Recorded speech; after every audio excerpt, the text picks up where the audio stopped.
कैसे हो आप लोग। आशा करती हूँ आप अच्छे होंगे, स्वस्थ होंगे और अपनी तैयारी में जी जान से लगे होंगे। अपनी तैयारी कीजिए और डेली एक प्रैक्टिस सेट लगाइए आप लोग 12 से ढाई बजे तक। ठीक है, देखिए मैं हिंदी के क्वेश्चन करा रही हूँ जो वेरी वेरी इम्पोर्टेंट हैं। देखिए, हवन जलाने वाली लकड़ी के लिए शुद्ध शब्द इनमें से क्या है?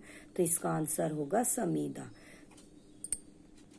अगला क्वेश्चन देखिए, रामू थोड़ी सी मिठाई खाओ। इस वाक्य में थोड़ी सी किस प्रकार का क्रिया विशेषण है? क्रिया विशेषण किसे कहते हैं? क्रिया विशेषण उसे कहते हैं जो क्रिया की विशेषता बताते हो उन्हें क्रिया विशेषण कहते हैं। जैसे वह धीरे धीरे चलता है, तो चलता की विशेषता बताई, मतलब कि कैसे चलता है? धीरे धीरे चलता है, तो चलने की विशेषता उसे क्रिया विशेषण कहते हैं। इसने कहा थोड़ी सी, तो कितनी सी? थोड़ी सी, तो ये इसका कितने से पता चल जाएगा, परिमाणवाचक क्रिया विशेषण। तो कितनी, रामू थोड़ी सी मिठाई खाओ। रामू मिठाई खाओ, कितनी सी? थोड़ी सी, तो इसका आंसर हो जाएगा परिणाम वाचक क्रिया विशेषण। अगला क्वेश्चन देख लीजिए आप लोग। देखिए, केंद्रीय हिंदी प्रशिक्षण संस्थान किस विभाग के तहत कार्यरत है? तो केंद्रीय हिंदी प्रशिक्षण संस्थान राजभाषा विभाग के तहत कार्यरत है, तो इसका आंसर होगा एक। एक्सप्लेनेशन देख लीजिए आप लोग इसकी। ऐसे क्वेश्चन वेरी इंपॉर्टेंट होते हैं, इन्हें ध्यान से देखना। केंद्रीय हिंदी प्रशिक्षण संस्थान गृह मंत्रालय के राजभाषा विभाग के अंतर्गत है। इसे केंद्रीय सरकार के हिंदी न जानने वाले कर्मचारियों को हिंदी सिखाने का कार्य हेतु जुलाई 1952 में प्रारंभ किया गया था। अगला क्वेश्चन देखिए आप लोग। देखिए, कंठ्य अल्प प्राण व्यंजन वर्ण का उदाहरण कौन सा है? तो कंठ्य अल्प प्राण व्यंजन का उदाहरण ड है, तो इसका आंसर होगा 3। एक्सप्लेनेशन देख लीजिए आप लोग इसकी। देखिए, कंठ्य अल्प प्राण के अंतर्गत क, ग, ड आते हैं, तो इसका मतलब कितना, मतलब पहला वर्ग, तीसरा और पांचवा। ठीक है, वर्ग में कितने वर्ण हुए? 5, और 5 में से 3 कौन से हुए? अल्प प्राण, और 2 हुए महाप्राण। तो आपका ख और घ क्या है? महाप्राण है, और ये क्या है? आपका अल्प प्राण है। ठीक है, क, ग और ड आते हैं। अगला क्वेश्चन देख लीजिए आप लोग। देखिए, ख,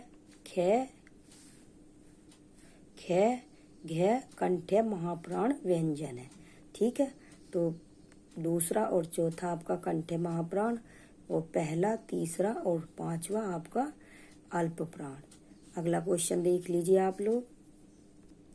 देखिए, हाँ, हिमालय की प्रकृति कितनी मनमोहक है? तो आहा, इसमें विस्मयदिबोधक का चिन्ह लगा हुआ है, और जिसमें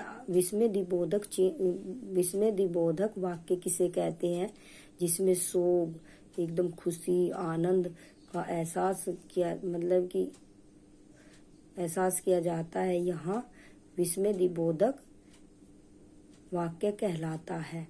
हिमालय की प्रकृति कितनी मनमोहक है, तो मतलब ये इसमें एक तो इससे चिन्ह से पता चल गया, और एक मनमोहक है, तो इसका आंसर होगा विस्मयवाचक वाक्य 1। एक्सप्लेनेशन देख लीजिए आप लोग। देखिए, जिन वाक्यों से विस्मय, हर्ष, विषाद, शोक, किस का? हर्ष का, विषाद का, हर्ष माने आनंद होता है, और विषाद, शोक आदि का बोध होता है, उन्हें विस्मयवाचक वाक्य कहते हैं। जैसे, आहा, हिमालय की प्रकृति कितनी मनमोहक है। अगला क्वेश्चन देख लीजिए आप लोग। देखिए, भारतीय सांस्कृतिक संबंध परिषद की पत्रिका का क्या नाम है?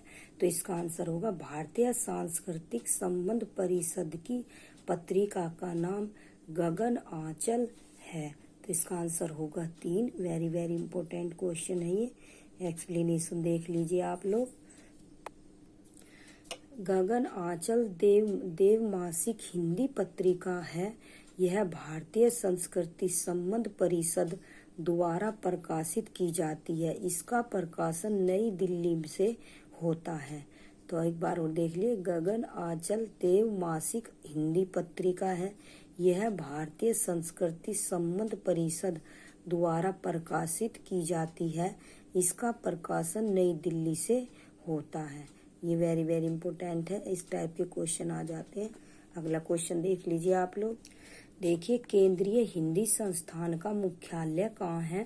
केंद्रीय हिंदी संस्थान का मुख्यालय आगरा में है। एक्सप्लेनेशन देख लीजिए आप लोग।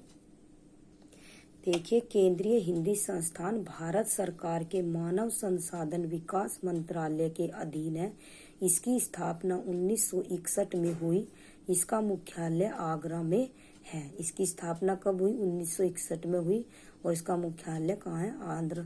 आगरा में है, जो उत्तर प्रदेश में है। केंद्रीय हिंदी संस्थान भारत सरकार के मानव संसाधन विकास मंत्रालय के अधीन है। इसकी स्थापना 1961 ईस्वी में हुई, जो मुख्य यूपी उत्तर प्रदेश के आगरा में है। अगला क्वेश्चन देख लीजिए आप लोग। देखिए, इनमें से कौन सा शब्द अंधकार का पर्यायवाची है? तो अंधकार का पर्यायवाची शब्द ध्वांत है। एक्सप्लेनेशन देख लीजिए आप लोग। ये वेरी वेरी इंपॉर्टेंट है। अंधकार, ध्वांत, अंधेरा है इसका पर्यायवाची। और धनंजय के पर्यायवाची अर्जुन, पार्थ, सव्यसाची, कानन का वन, जंगल, अरण्य और विपिन है। अभ्र के पर्यायवाची है मेघ, बादल, जलद। वेरी वेरी इंपॉर्टेंट है, अभ्र को याद कर लेना। अभ्र किसे कहे? मेघ को, बादल और जलद। अगला क्वेश्चन देख लीजिए आप लोग। देखिए, संसदीय राजभाषा समिति की अध्यक्षता कौन करते हैं? तो इसका आंसर होगा भारत के राष्ट्रपति, भारत के उपराष्ट्रपति, भारत के गृह मंत्री। तो संसदीय राजभाषा समिति की अध्यक्षता भारत के गृह मंत्री करते हैं। एक्सप्लेनेशन देख लीजिए आप लोग। देखिए, संसदीय राजभाषा समिति की अध्यक्षता भारत के गृह मंत्री करते हैं। राजभाषा, देखिए, राजभाषा अधिनियम 1963 की धारा 4(1) कोष्टक के अंतर्गत सन 1976 में संसदीय राजभाषा समिति का गठन किया गया। इस समिति में 20 सदस्य लोकसभा के एवं 10 सदस्य राज्यसभा के होते हैं। अगला क्वेश्चन देख लीजिए आप लोग। देखिए, करबला के रचनाकार कौन है? तो करबला एक नाटक है और इसके रचनाकार प्रेमचंद जी हैं। कौन है? करबला क्या है? एक नाटक है और इसके रचनाकार प्रेमचंद जी हैं। एक्सप्लेनेशन देख लीजिए आप लोग। देखिए, प्रेमचंद को कथा सम्राट के नाम से जाना जाता है। इन्होंने अनेक कालजयी कहानियों की रचना की है, जो निम्न है। बूढ़ी काकी, कफन, दो बेलों की कथा, बूढ़ी काकी, कफन, दो बेलों की कथा, अलग योज्य, करबला इनका महत्वपूर्ण नाटक है। अगला क्वेश्चन देख लीजिए आप लोग। देखिए, देश, वेश, कलेश, भैंस, इन चारों में कितने स्त्रीलिंग शब्द हैं? तो आप मेरा और मेरी लगाकर पता कर सकते हो कि ये स्त्रीलिंग है या पुरुषलिंग है। तो इसने स्त्रीलिंग पूछा है तो हम मेरी लगा के करेंगे। मेरी देश, क्या सही लग रहा? अगर कहना मेरा देश, तो मेरा देश है पुल्लिंग। तो मेरा वेश, मेरी वेश, ये भी गलत। कलेश, मेरी कलेश, मेरा कलेश, मेरा भेष, तो इसमें से एक भी स्त्रीलिंग नहीं है। तो इसका आंसर होगा 0। अगला क्वेश्चन देख लीजिए आप लोग। देखिए, सही वर्तनी वाला शब्द कौन सा है? तो सही वर्तनी वाला शब्द व्यापचुटी मतलब वी का विकास है। अगला क्वेश्चन देख लीजिए आप लोग।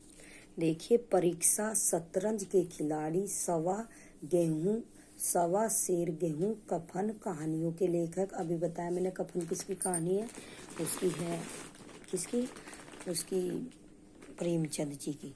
तो परीक्षा शतरंज के खिलाड़ी, सवा शेर गेहूं, कफन कहानियों के लेखक कौन है?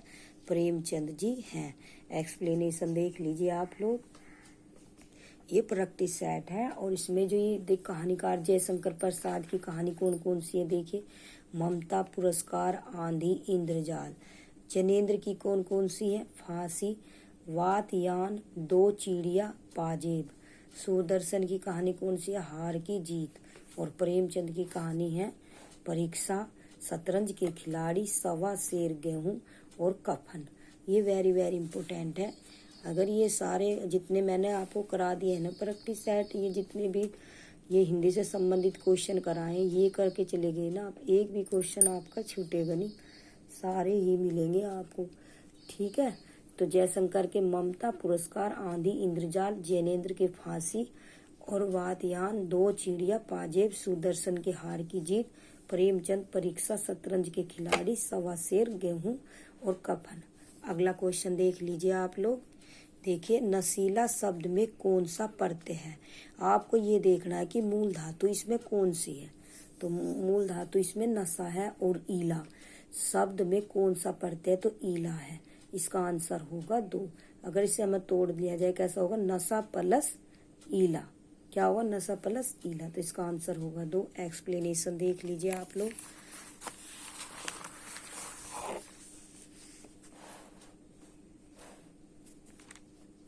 देखिए देखिए इसे देखिए, नशीला, नशा प्लस ईला, नशीला, ईला गुणवाचक प्रत्यय है। इससे बने शब्द जहरीला, बर्फीला, करीला, रसीला, चमकीला, भड़कीला, लचकीला है। अगला क्वेश्चन देख लीजिए आप लोग। देखिए, व्याघ्र शब्द का तद्भव रूप क्या है, तो व्याघ्र शब्द का तद्भव रूप बाघ है। एक्सप्लेनेशन देख लीजिए आप लोग। देखिए, तद्भव, बाघ को वाटिका और बाघ को व्याघ्र और बाट को वर्त्य, क्या बोलते हैं, वर्त्य। याद कर लेना इनको। अगला क्वेश्चन देख लीजिए आप। देखिए, आंखें फेरना मुहावरे का अर्थ क्या है, उपेक्षा करना। इसका आंसर होगा 1, उपेक्षा करना। एक्सप्लेनेशन देख लीजिए आप लोग।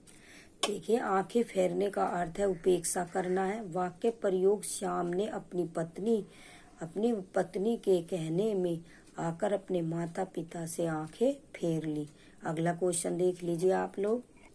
देखिए, जिस समास में पूर्व पद विशेषण और उत्तर पद विशेष्य हो तो वह किस प्रकार का समास कहलाता है। तो देखिए, जिस समास में पूर्व पद, पहला पद विशेषण और उत्तर पद विशेष्य हो तो वह किस प्रकार का समास कहलाता है, तो वह कर्मधारय समास कहलाता है। कैसा कहलाता है, कर्मधारय। तो एक्सप्लेनेशन देख लीजिए आप लोग। देखिए, कर्मधारय समास में पूर्व पद विशेषण और उत्तर पद विशेष्य होता है।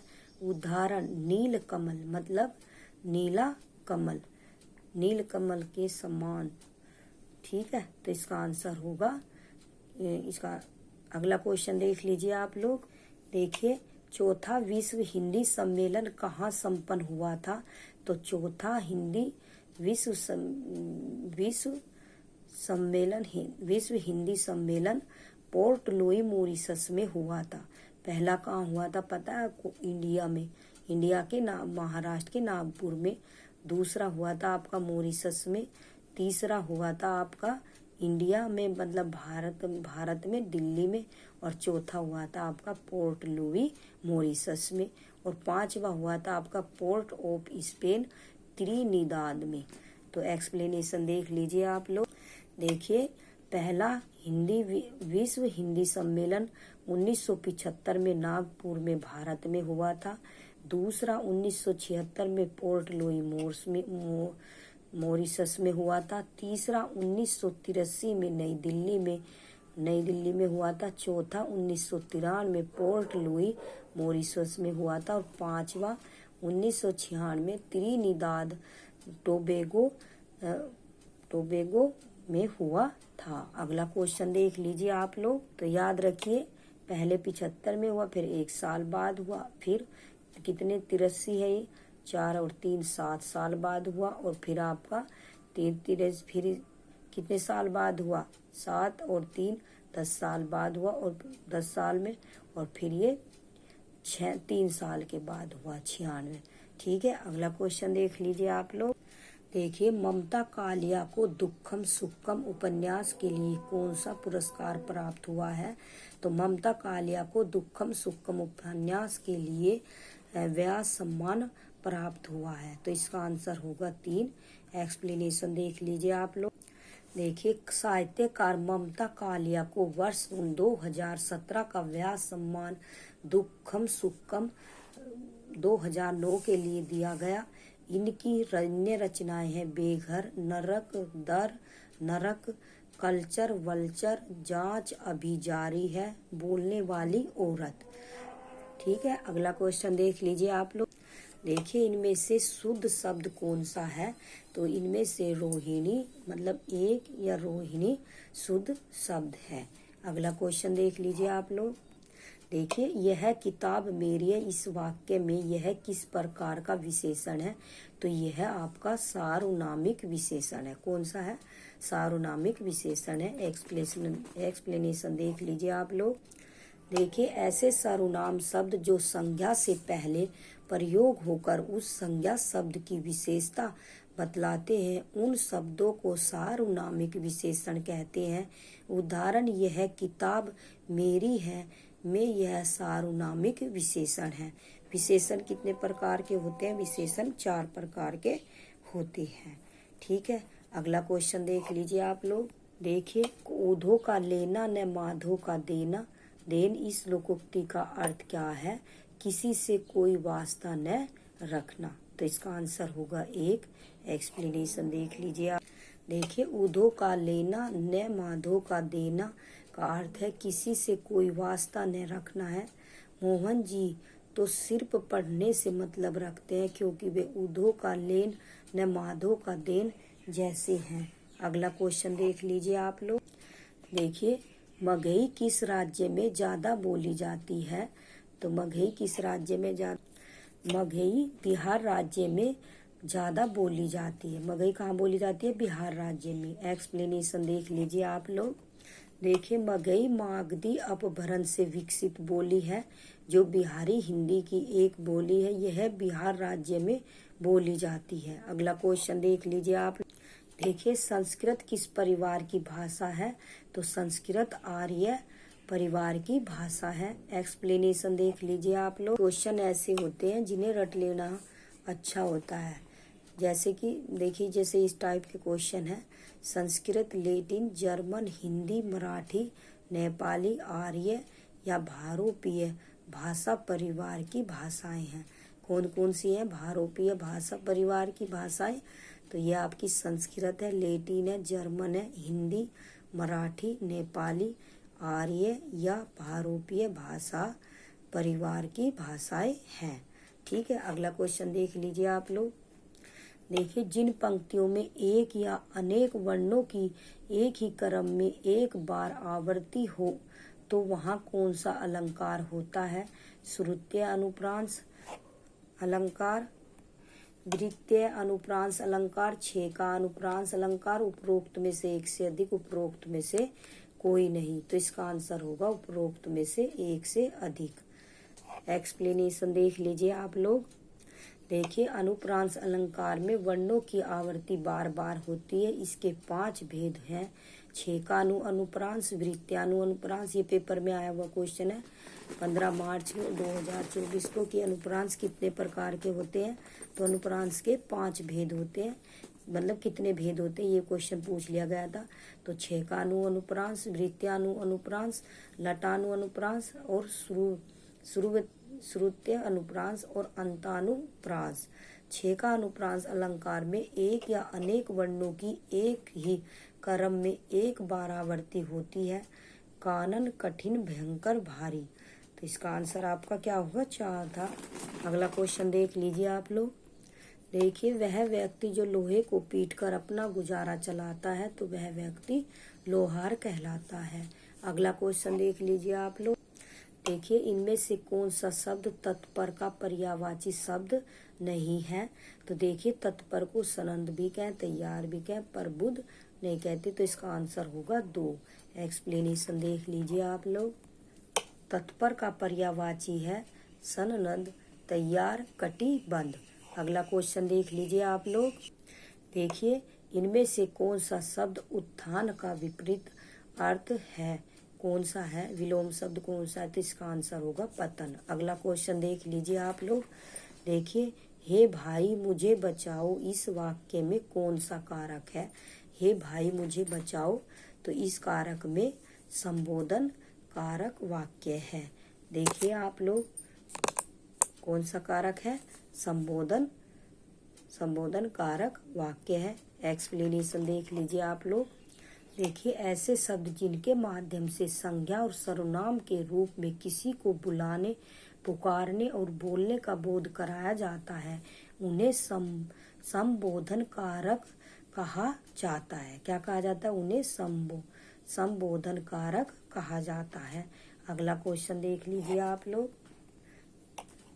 इसके लिए चिन्ह विस्मयदिबोधक, इसमें विस्मयदिबोधक का प्रयोग किया जाता है। उदाहरण, ए भाई मुझे बचाओ। तो ये जो चिन्ह है ना आपका विस्मयदिवाचक मतलब विस्मयदिबोधक चिन्ह है। ठीक है। अगला क्वेश्चन देख लीजिए आप लोग। देखिए, निम्न में से कौन सा शब्द तद्भव नहीं है? तो तद्भव नहीं होगा तो तत्सम होगा, तो इसका आंसर होगा क्षत्रिय। क्या होगा? क्षत्रिय। एक्सप्लेनेशन देख लीजिए आप लोग। देखिए, तद्भव और तत्सम, खाट को क्या बोलते हैं? खटवा। और खेत को क्या बोलते हैं? क्षेत्र। खांसी को कास और खत्री को क्षेत्रीय। तो ये आपके तद्भव और ये आपके तत्सम। ख जहाँ पर ख हो जाएगा ना, वहाँ ऑटोमेटिकली छ बन जाएगा। खांसी को कास, खेत है, ख का क्षेत्र बन गया, खाट का खटवा। अगला क्वेश्चन देख लीजिए आपने, वेरी इंपॉर्टेंट है ये, छंद है ये।